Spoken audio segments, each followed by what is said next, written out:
Good morning, Bulldog Nation. We're here in the PHS locker room with Coach Seth Parker of your Priceville Bulldogs.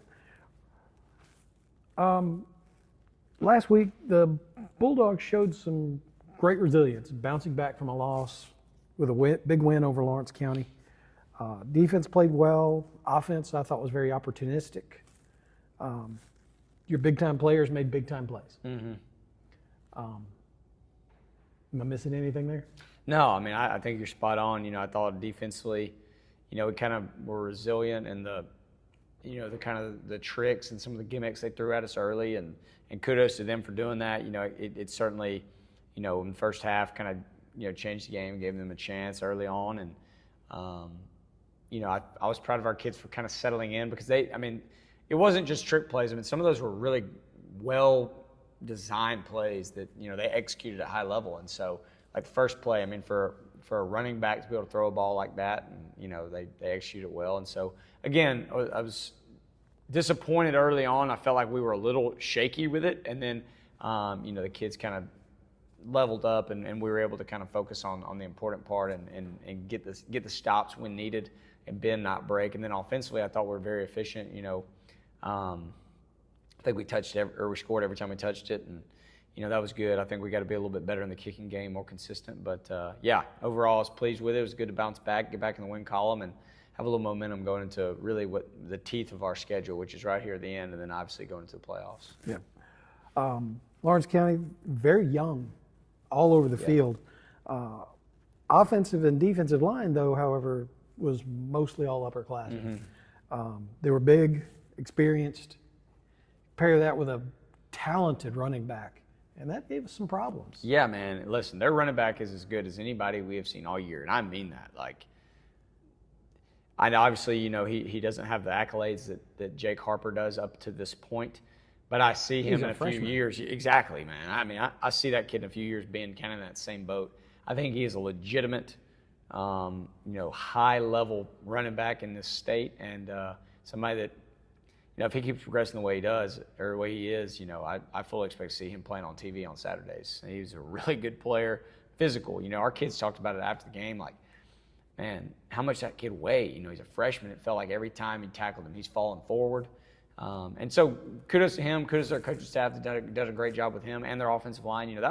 They're not a bad team by any means, man. I was really impressed with a lot of things that they did, and they're going to be a good team when those kids get up to age. And I say that, many of our kids last year that were freshmen that were, quote unquote, not ready to play, even though they had a good year, they're going to be in that boat next year, and so they're going to be a formidable opponent. And, it's part of, I think they've done a good job of having a really good year despite being young. And so, yeah, definitely going to be a formidable opponent for the next few years. And we're going to have to get in the weight room and get ready to tackle that running back for 3 more years. Absolutely. Speaking of running backs, it was really good to see Bronson Carroll out there doing Bronson things. A few weeks ago, right after Bronson went out, I teased Colton Madewell. I said, "Hey, Colton, what's going on out there? Bronson makes running up the middle look easy. What's your problem?" He looked at me and said, "He's better than I am." And, I made sure to tell him, I'm like, "Look, you did a great job being thrown into something you're not used to and everything." But that point remains, Bronson makes it look easy. It's really nice to have him back on the field. Right. No, it is. And really from a leadership standpoint, he does a great job of leading our guys. And, sometimes he leads in a way that is, Bronson's not afraid to hold people accountable, and now Bronson has been held accountable himself many times. And I think through that, he has kind of learned like what we expect from players, and when somebody's not getting it done, he's going to be the first one to kind of get on somebody, and I think you need that on a team. I think kids have to be open to having critique from their peers, and he's certainly not afraid to do that when needed, and his voice carries a lot of weight. I thought we haven't particularly played real well without him being in the lineup, and it's not because of his abilities and talents. Of course, that has a lot to do with it too. You're missing one of your best offensive weapons.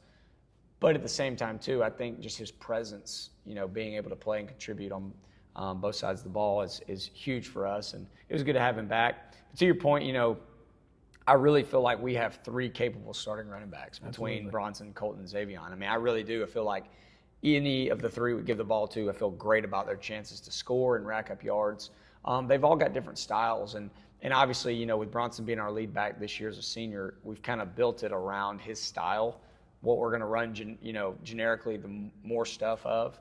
And I think that's part of it. You know, Colton's more of an outside type of back. And, you know, as we move in the future with him and Xavion's the same way. He's kind of more of an outside guy. Not that they can't run in between the tackles, but we'll probably structure some stuff to give them a little bit more chance to be successful. And so for Bronson, one thing he does, you know, I've talked about this with some of our coaches. I've talked with you about this before. He does a great job of what we call surfing and running sideways. Like, he never breaks stride, keeps his chest square, and runs full speed side to side. Usually you're telling kids don't run side to side, you want to get north and south, but in between the tackles, you've got to be able to do that. He does it at a high level, as good as anybody I've coached. And, yeah, he does make it look easy at times, and it's not. I mean, it's not. I think Colton Maywell and Xavion Campbell are 2 of the most talented players in our region, and you see, like, you know, up the middle, you know, not that they're getting stuffed. I mean, we as a team are getting stuffed at times.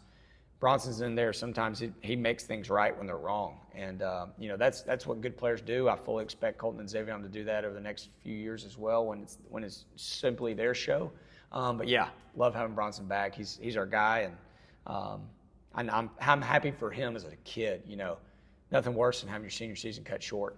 And for him to be able to kind of almost get to that point and be able to come back out on top and contribute and be fully healthy and feel great going into this playoff run, I'm so happy for him and happy for our team. Bronson had a great game, but really, the night he kind of reached out and grabbed a hold of it himself, Sheldon Graham. Yeah. 7 touchdowns responsible for. And a lot of that was just taking what the defense gave him and making the best out of it. That's right. Scrambles, few quarterback design runs that he made some great plays on, and some pretty accurate passing all the time. Yeah, man. He, you know, I saw something out on I don't know if it was somewhere on social media about, you know, what his stat line was the other night. He was perfect. He didn't miss a throw. He was 16 of 16, and I think somebody, you know, I think sometimes it gets misconstrued. If there's a pass interference on a play, that does not count against your completion and attempts. And so he was 16 of 16 the other night. And yeah, that more than anything, we talked about that as a team yesterday. You know, we call out our players of the week, and he was one of the 4 players of the week last week, along with Sincere, Caden Carty, and John Scott. And, you know, then I waited to the end to point out Sheldon, because that's a team effort. That's a team accomplishment. To go 16 for 16 on offense through the air is very hard to do. You know, it takes great pass protection. It takes from your offensive line. It takes great pass protection from your running back. It takes perfect route running, catching every ball that's thrown. And then on top of that, being on time with the throws, putting it where it's got to be, and spinning that thing. It's not easy to do. And so kudos to Sheldon. And he'd be the first one to tell you, though, that his teammates had as much to do with it as him. And that's the kind of leader he is, man.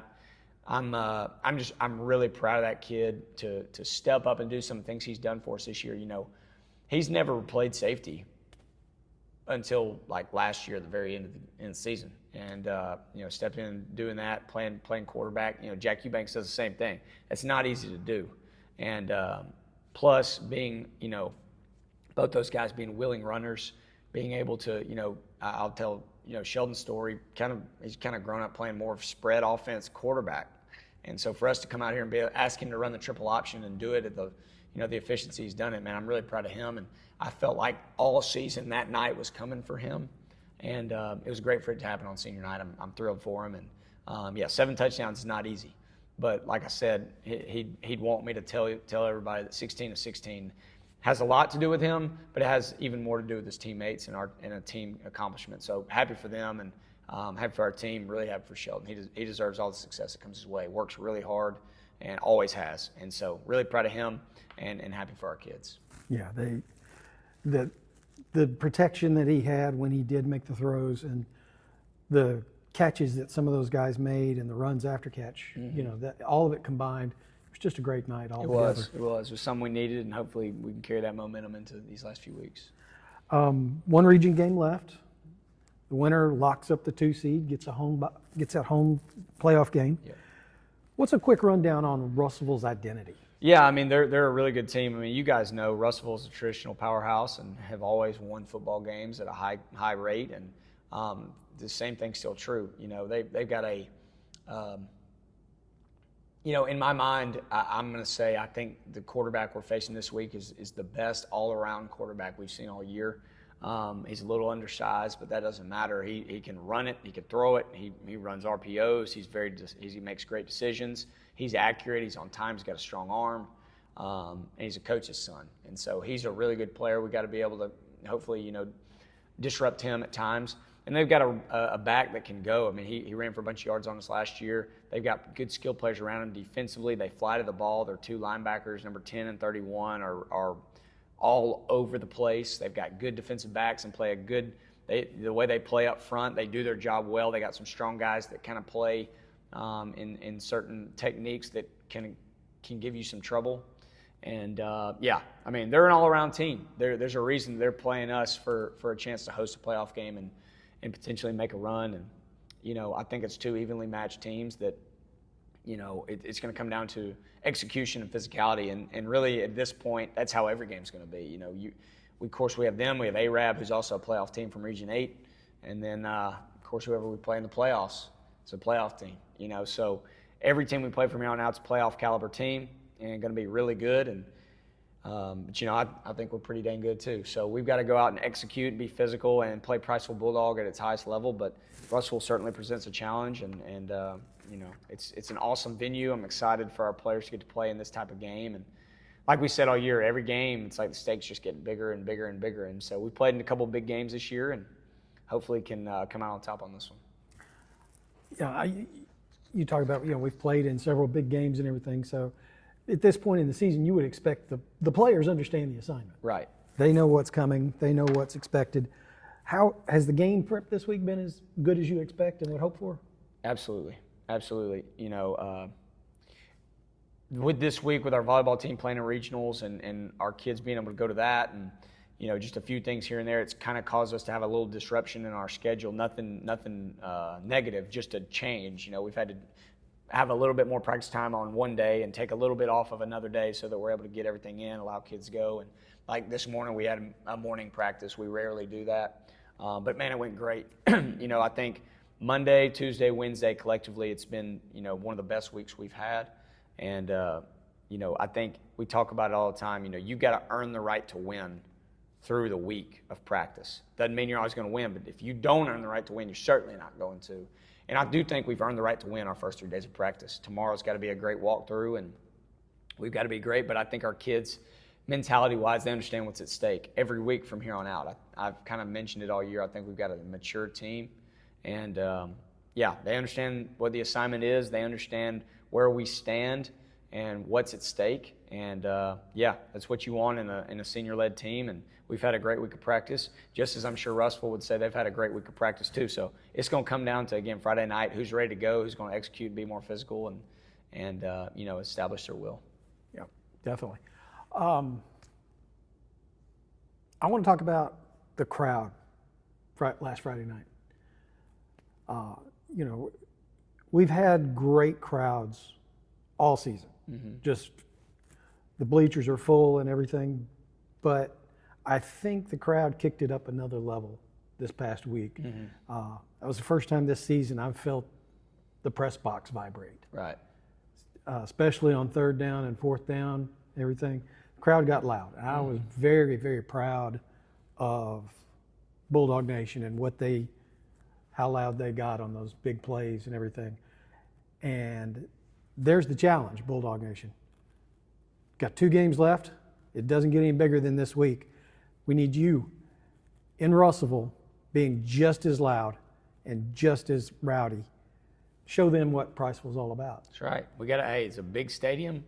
We need to fill up those the visitors bleachers and yeah, be loud on 3rd and 4th down and support our guys like you have all year. We appreciate you guys. And our goal this week, we kind of talked to our seniors. You know, bring us home for one more at least. So we want to bring a game back here and host a playoff game first round, and we need you guys there in Russellville supporting us so that we can do that. Absolutely. There's your assignment, Bulldog Nation. We'll see you Friday night at Russellville. Be loud, be proud. We'll see you then.